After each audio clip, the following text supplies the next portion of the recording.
Kaya nasabi ni Fang Ning, iyan na ba ang lahat ng kaya mo?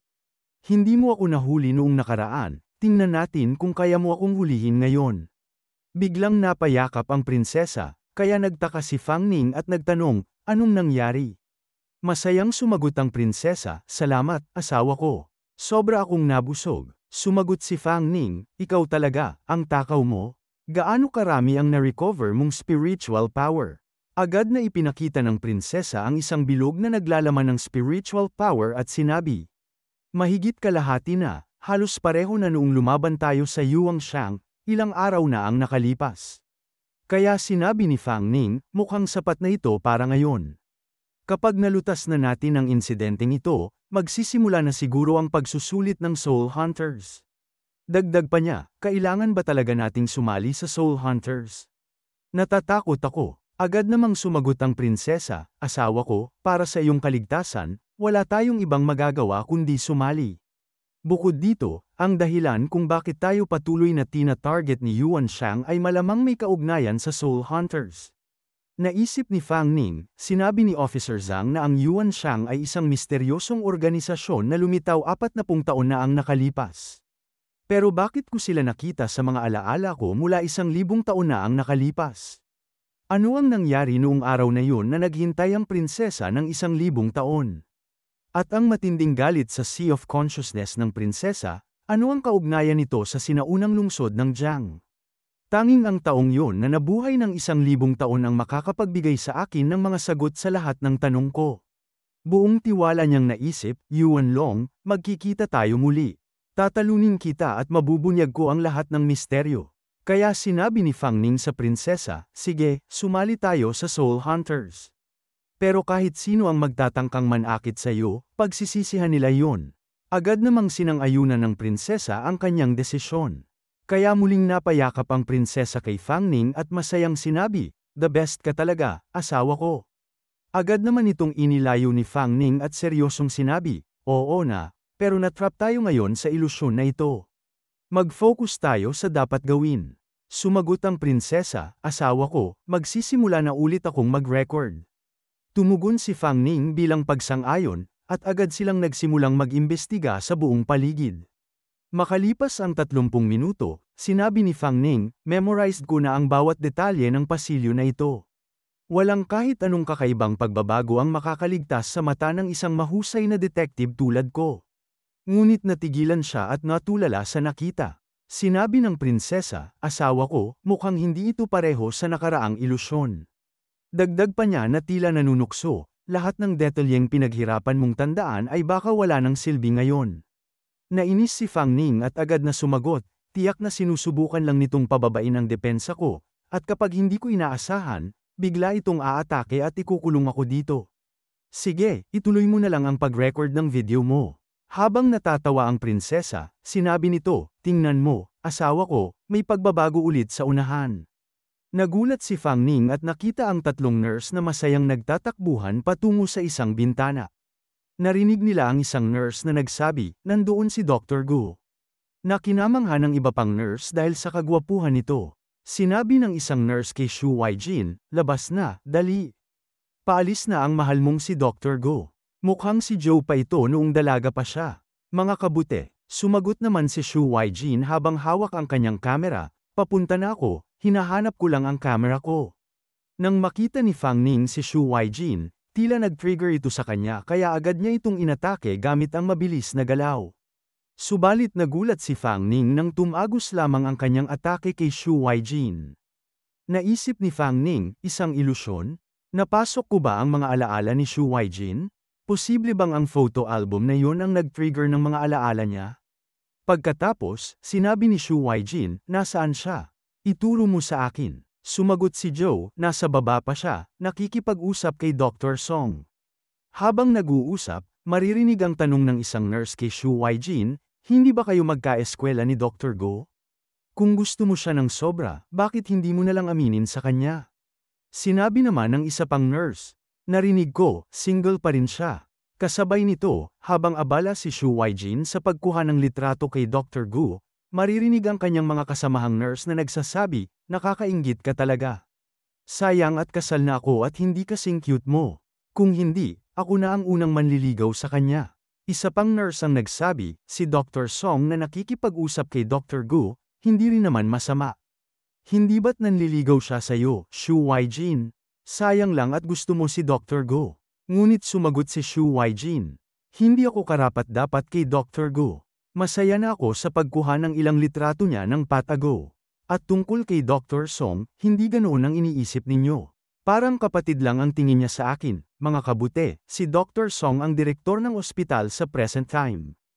Habang patuloy na kumukuha ng litrato si Shu Waijin, nagkataon pang photobomber si Dr. Gu sa isa sa mga kuha niya. Nang makita ito ni Fang Ning, napabuntong hininga na lang siya. Kaya agad na kinuha ni Fang Ning ang photo album at binuksan ang mga pahina nito.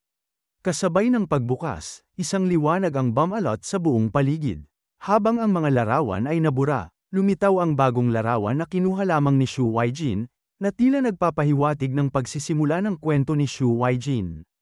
Sunod ay napunta ang ating mga bida sa ibang lokasyon habang si Shu Waijin ay palihim na kumukuha ng larawan kay Dr. Gu.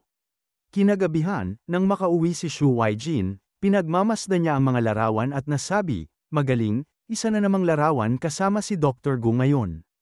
Makalipas, gulat na gulat si Shu Waijin sa kanyang nalaman at nasabi, ano? Sinabi mong magre-resign si Dr. Gu? Agad niyang hinawakan si Joe habang sinasabi, Shu Waijin, nasasaktan ako. Dahil dito, humingi ng paumanhin si Shu Waijin dahil sa kanyang pagkabigla at sinabi, Sister Zhao, nasaan siya ngayon? Sumagot si Joe, na-approve na ng director ang kanyang resignation. Nag-iimpake siya ng mga gamit niya sa opisina ngayon, aalis siya ngayon. Pero ang mag-resign ay hindi nangangahulugang hindi mo na siya makikita. Kung gusto mo pa siyang makita, hanapin mo siya. Agad na umalis si Shu Waijin nang marinig ito. Nang makita ni Joe, tinanong siya, saan ka pupunta? Paglabas ni Shu Waijin, kasabay ng pagbuhos ng ulan, iniisip niya, hintayin mo ako, Dr. Gu. Nang marating ni Shu Waijin ang opisina ni Dr. Gu, basang-basa siya sa ulan. Napatanong si Dr. Gu, anong kailangan mo? Ngunit hindi nakasagot si Shu Waijin, at tanging Dr. Gu lamang ang nabanggit niya. Biglang sumigaw si Shu Waijin, gusto ko kita. Ngunit hindi sumagot si Dr. Gu. Nang sinabi ni Shu Waijin na may gusto siya sa kanya, agad na tumalikod si Dr. Gu at sinabi, yun lang ba? Naguluhan si Shu Waijin sa sinabi ni Dr. Gu, kaya tinanong niya, yun lang ba ang gusto mong sabihin? Sumagot si Shu Waijin, pwede ba, huwag kang mag-resign? Sumagot si Dr. Gu at sinabi, sayang lang ang 1 minuto at 21 segundo ng oras ko.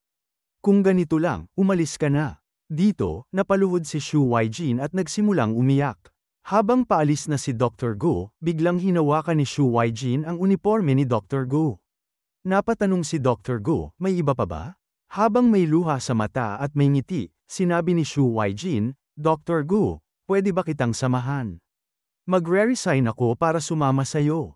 Napangiti si Dr. Gu at sinabi, sumama ka. Alam mo ba kung anong gagawin ko pagkatapos kong mag-resign? Ngunit sumagot si Shu Waijin, wala akong pakialam, basta't isama mo ako. Handa akong gawin lahat. Kaya sinabi ni Dr. Gu, lahat? Sige, sumama ka. Tamang-tama, may mga natutunan akong mga katotohanan tungkol sa mundong ito at kailangan kong mag-eksperimento.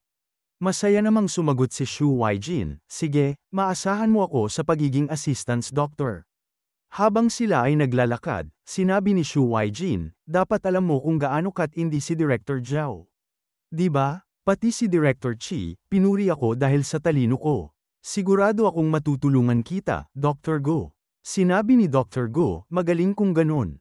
Nang makarating sila sa itaas, napatanong si Shu Waijin, hindi ba't papunta ito sa morgue? Anong klaseng eksperimento ang gagawin mo dito? Habang naglalakad si Dr. Gu, sinabi ni Shu Waijin, Dr. Gu, kung hindi ka nagmamadali, pwede ba akong bumalik at magpalit ng damit? Medyo hindi komportable dahil basa ako. Pero sinabi lang ni Dr. Gu, pwede kang umalis kung ayaw mo. Nagdesisyon si Shu Waijin at sinabi, hindi, okay lang. Basta't kasama kita, handa akong gawin lahat. Kinuha ni Shu Waijin ang kanyang camera mula sa bag at palihim na kinuha ulit ng larawan si Dr. Gu. Pagpasok nila sa morgue, kasabay ng pagsara ng pinto, tila may madugong bagay na mangyayari. Bigla na lang nabasag ang ilusyon ni Shu Weijin at maririnig siyang nagsasabi, "Nasasaktan ako, Dr. Gu." Kasabay nito, muling nakabalik ang ating mga bida sa totoong mundo. Kaya nasabi ni Fang Ning, "Guyi, ikaw nga. Kahit saan ka magtago, hahanapin kita." Habang patuloy na sinasabi ni Shu Weijin, "Dr. Gu, masakit." Kaya agad na tinawag ni Fang Ning si Shu Weijin at sinabi, "Nandito kami upang tulungan ka." Sumagot si Shu Weijin, "Sino kayo?" Dagdag pa ni Shu Weijin, "Saan ako? Patay na ba ako?" Sumagot si Fang Ning, "Oo, patay ka na. Namatay ka rito 40 taon na ang nakalipas." Kaya naluluhang sinabi ni Shu Weijin, "Ano ako ngayon?" Sumagot si Fang Ning, "Talaga bang hindi mo alam kung ano ka? Hindi ba't ikaw ang dahilan ng mga pagkawala at kamatayan sa nakalipas na 40 taon?" Subalit sinabi lamang ni Shu Weijin, "Hindi ko alam." Nakwento ni Shu Weijin na itrap ako sa isang madilim na lugar, paulit-ulit na nararanasan ang sakit ng gabing na yon. Bawat pagkakataon na akala ko ay susuko na ako, may enerhiya na pumapasok sa akin at nababawasan ang sakit. Kaya nagsalita ang prinsesa, "Aking mahal, nararamdaman kong hindi siya nagsisinungaling." Kaya nasabi ni Fang Ning, "Mukhang kabaligtaran ang tunay na sitwasyon kaysa sa mga naunang pagsusuri namin." Kaya napatanong si Shu Weijin patungkol sa pagsusuri. Kaya sinabi ni Fang Ning, "Oo, akala namin dati na ikaw ay nananakit ng mga tao tuwing 5 taon dahil sa kakulangan sa lakas. Pero mukhang ngayon, maaaring ito'y mga subconscious na aksyon mo upang mapanatili ang iyong pag-iral." Nagulat si Shu Weijin sa narinig at sinabi, "Ako ang mananakit ng mga tao. Imposible, hindi ko kailanman nais na makasakit ng sinuman." Kaya agad na binigay ni Fang Ning ang dokumento at sinabi, "Sa nakalipas na 40 taon, ilang kakaibang kaso ng pagkawala ng doktor ang nangyari tuwing 5 taon, pati na rin ang mga doktor at nurse na nagpakamatay o biglang namatay.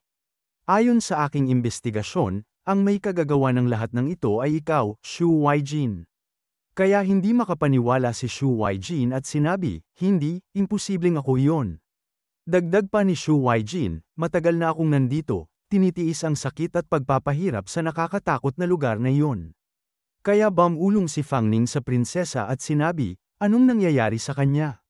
Naranasan mo na ba ito?" Subalit ang naging sagot lang ng prinsesa, "Aking mahal, natatandaan mo ba ang mga imahe sa kanyang alaala?" Kaya sinabi ni Fang Ning, "Ibig mong sabihin, hindi siya natural na nabuo kundi naging ganito dahil sa eksperimento ni Dr. Gu." Sumagot ang prinsesa, "Oo, napansin ko na ang bibig sa kanyang tiyan at ang mga tentacle sa likod niya ay tinahi sa kanyang espiritu gamit ang ilang paraan." Kaya napaisip si Fang Ning, "Tinahi? Dr. Gu, sino ka ba talaga? Paano ang isang simpleng doktor ay may ganitong kakayahan?" Pagkatapos, isang portal na lang ang lumabas sa likod ni Shu Weijin, na hindi alam ng ating mga bida. Pagkatapos ay nagtanong si Fang Ning kay Shu Weijin, "Anong ginawa sa'yo ni Dr. Gu patungkol sa eksperimento? Anong katotohanan ang hinahanap niya? Pakiusap, sabihin mo sa akin ang lahat ng alam mo." Biglang may isang kamay na lumabas mula sa portal at tila gumagawa ng isang soul skill. Habang sinasabi ni Shu Weijin, si Dr. Gu, naging baliw siya. Noong araw na yon, sinundan ko siya papunta sa morgue. Pagkatapos ay may isang itim na bagay na umatake at tumama sa katawan ni Shu Weijin. Nagulat si Shu Weijin sa nararamdaman niya. Pagkatapos, naglabas si Shu Weijin ng soul spirit mula sa kanyang katawan habang binabantaan ang mga bida na papatayin sila. Kaya napaatras si Fang Ning. Sinabi ng prinsesa, "Aking mahal, mag-ingat ka, hindi siya normal." Pagkatapos, sinabi ni Shu Weijin, "Hihintayin ko si Dr. Gu. Tinulungan ko siya tapusin ang eksperimento.